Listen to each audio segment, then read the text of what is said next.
Happy New Year po sa lahat! Year 2025 na. Wish ko po para sa ating lahat ay magkaroon tayo ng more blessings, more love, and a beautiful, healthy life. Sana po healthy ang ating kalusugan, ang ating pagmamahal, ang ating pamumuhay.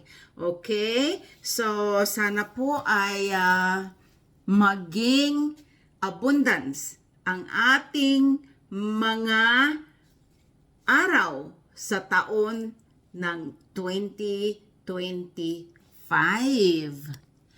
At sa kung ano man po ang ating mga ginagawa sa buhay, nawa ito po ay makakadulot sa atin na magandang kinabukasan, magandang buhay.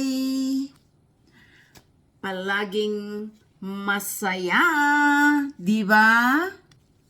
May paniniwala sa Diyos at sa ating mga sarili. Alright?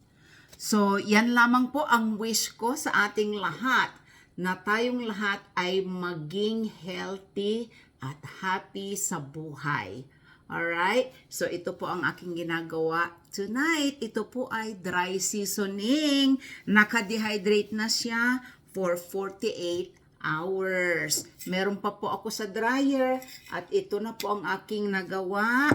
At meron pa po dito, iga-grinding ko po ito, tapos ilalagyan ko siya ng salt and pepper.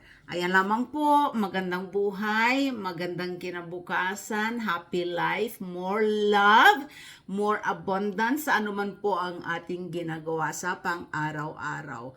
Marami pong salamat, happy New Year, we love you all from the Howell family. Bye!